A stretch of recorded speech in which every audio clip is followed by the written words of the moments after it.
For developing the applications in Node.js, you basically require this particular setup for Node.js environment. Okay, so that is available on this nodejs.org domain. And there are two versions that are available. One is a stable version, and second one is ongoing version, which is the latest version. Latest means currently going through some patches. So these things are actually will be giving some trouble. So that's why they recommend with the stable, previous stable version, which is current right now version. You can see 14.16, and simply download this.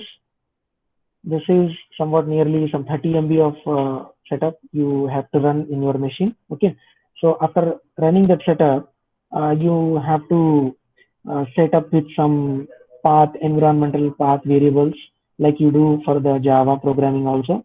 So you have to put the Java path. Similarly, the Node.js path also you have to provide. So wherever that is installed, so that particular path you are going to set as the environmental path.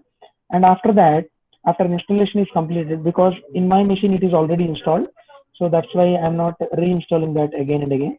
And after that, you simply open that with a command prompt. Okay, so this is the command prompt, and we have to use this command prompt so that to connect with the Node.js environment. So how to do that? So first of all, just check whether you have properly installed the Node.js environment or not. So how to check with that?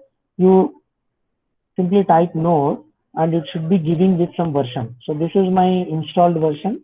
So way back some version 12.15.0 it was installed. So still it will work. Okay. So if I am updating this also, it is nevertheless going to be the same one. Okay. So the latest patches I am not going to have. Otherwise, it will be basically providing me with the Node.js environment only. Okay. So simply check with this node command. If it is reverting back with that version, then only you have properly installed in your machine. Otherwise, only thing that you have missed is you can set up with some environmental path variable, and you can take the help of some online resources. If you are not able to do that, then you then set with that setting, and then again check with this node command. It is going to give me the, it is going to give us with the latest version that is installed in your computer or laptop. Okay, so after this, you can see there is a command prompt that is actually visible here. So what is this called? This is called as REPL environment. Okay, so what is this? This is REPL environment: read, evaluate, process, and loop. Okay, so this is that I can say something like hello. Okay, console.log hello. Okay, so this basically parses the information. This is going to basically parses the information and accordingly gives back me the result. So in that way, because this is a REPL environment, it keeps on looking whatever you want to type in your particular REPL environment. Okay, so simply I'm entering plus 37. Okay, so this is giving back maybe the result of whatever the sum I have given. So in that way, REPL environment is there, but this is what this is not what we are going to use for our web applications. So Node.js is basically used as a web server, and for that, first of all, what I have to do is I have to create a solution or folder where I can put all my files, JS files. Okay, so just go back to some C drive. In that, create with any new folder like node. You can keep any name. So in that node, you can put some files so that it can be processed. Okay, so in that way we can have our implementation, and otherwise this node is capable to deliver what you can what you are giving as part of the instructions like this. Okay, so but every time we are not going to type in this console window, because some lengthier code statements we cannot provide in this code statement in this console window. So the best alternative is we can create a JS file, and using that JS file we can have some bunch of instructions which are running parallelly, so that the output can be shown on this console.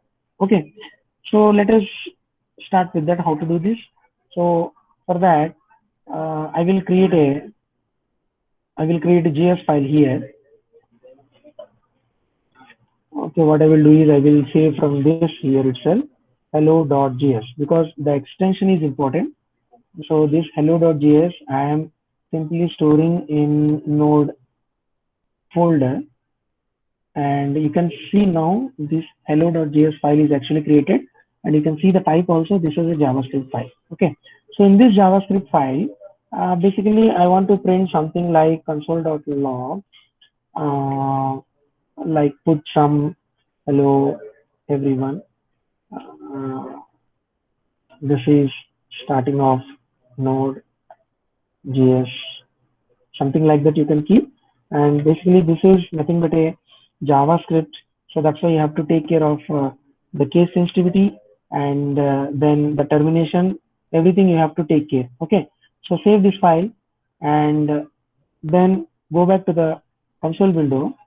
What I'm going to do is I'm coming out of this REPL environment. Okay, uh, by simply pressing Control C, you will simply come out of this REPL environment and go back to that folder, which is C.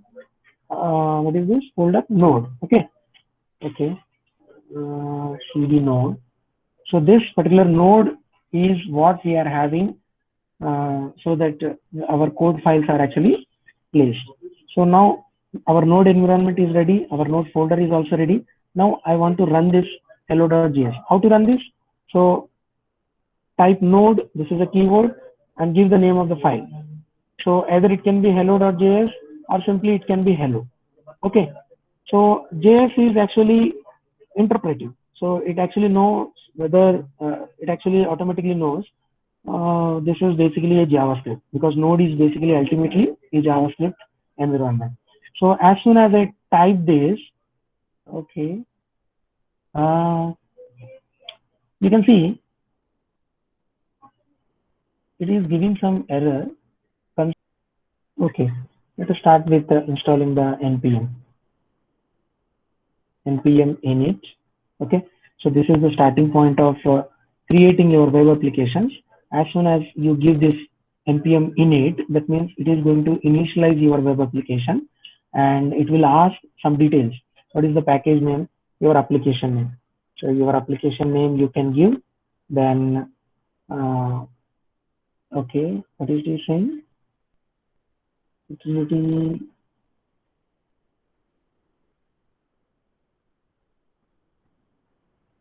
What is that? Sorry, name can no longer contain capital letters. Okay, so that's why I have to write some first project, something like this. Okay, then it will ask the version. You can enter the any other alternative version, otherwise it is showing the default version as 1.0.0. So simply enter that, and then it is asking for the description. You can this is a Node.js project, so in that way you can have your description of this project. Then entry point, so if you are having any other entry point, simply provide that, otherwise you can have this hello as the entry point. Okay, then test command, simply skip this. Git repository, skip this, because you can later on change also the whatever the description that you want to give, or whatever the Git repository. Right now I have not created any Git repository, so that way I can skip that. Then keywords, you can keep anything. Author, you can provide your name and skip. Then finally it will show up the entire package.json format, and if it is everything is okay, then simply provide s. And what happens? You can see there is a package.json that is automatically created for me. So this particular package.json is actually created for me. Okay. So this is how we can have uh, the first web project that is initialized actually. Okay. After this, uh, I will once again check why it is not actually, it is print is not defined. Okay. Hello.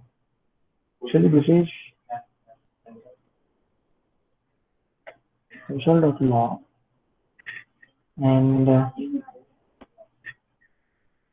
yes. So what I have done is actually in the previous statement I have given this as a capital. So C is not capital, C is small. Okay. So as this is a JavaScript, you have to cautiously provide the statements so that everything is in proper order. So console.log is what we need to send some information so that it is actually able to print. Okay. So after saving that information, I can rerun this. Okay, node hello, and it is going to give back with whatever the information that it is actually processed. Okay. So this is how you can actually start up with the Node.js environment. And not only this, so this is only a simple demonstration for us to print something. But we are not actually creating the web application so that everything is actually printed on this console only. So console based development, we are not at all interested.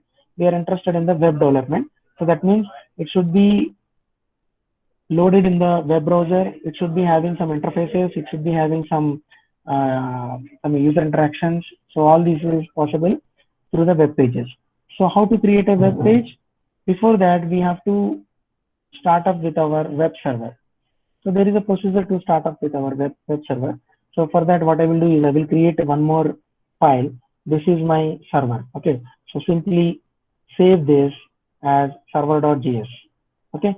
So simply save this as server.js, and this server.js is now given with some coding. And while I type, I will explain. First of all, I have taken one variable with this name, HTTP, and this package I require because I want to create a web server, and that web server functionality is loaded in the HTTP module. So this module or package I want to install in my, I want to call from my web page, from my coding file. Okay. So that's why this package is required. That code statement is given. And after this particular package is loaded, it is going to be saved in this object. So where is able to store any kind of information. So basically you can treat this as an object. So where HTTP is equal to require HTTP, you can keep any name also. You can keep XYZ or anything else. But the standard practice is to remember with the package whatever it is assigned actually, or whatever it is mapped. Accordingly, we are going to name this. So this HTTP is actually loaded with the functionalities of the HTTP package. Okay. Then after this, I will call some functionality of this HTTP dot create server. So this is one method which is having the callback function and having the request response in this way, and this is the callback function. Okay, so this is started here, and I'm going to provide the response as response dot end, and here hello everyone, Node.js server started. Okay, so something related thing that I want to show up on the screen, and that's all. That is the first line. And not only that, you can provide with some header information also, like response dot write head, and the header information is 200, and you can provide with some settings also. But for the initial stages, it is not required. Okay, so let us keep the things very simple. After this, your method is starting from here, so that's why I have to close this. Okay, so this is the closing of this create server method. Then put a dot, and this listen you have to enabled. Suppose you want to listen on 8000. So this is the port number on which the Node.js server is actually listening to any incoming request. Okay, so that is what I have set by using this term listen on this port number. You can keep any port number, that can be 3000, that can be 8000, but it should be freely available on your machine. It should be freely available. That means it is not preoccupied with any other process. So let us take with 8000. Then after this particular statement is over. Okay, then what I'm going to do is simply print something on the console so that users at least knowing the Node.js server is actually started. So this is only to show the information on the console. Okay, so this much we have provided on this information. So for that we have taken one package, then used that package so that it is listening on some incoming requests on this port number 8000. Okay, so close this, and now let's go back to the console. Now what I have to call? I have to call this server. Okay, let's check with this. So as soon as I enter this, Node.js server is actually started. Okay, it is saying that it is actually started. Okay, so let us check whether it is actually started or not by going to this, put localhost, and port number is 8000. Yes, the information is coming. Okay, so that means everything is properly working. The Node.js server is actually started, is actually coming from the console. Okay, so this is coming from the console.log. Otherwise, the response is emitted. Hello everyone, Node.js server is started. This is the response that is given by the Node.js server in response to the request. Okay, so this is the incoming request. For this incoming request, so this is the generated response. Otherwise, you can change to something else. Okay, so let us first Node.js implementation, something like that we can have. Okay, and let us save this, but it is not enough to save this.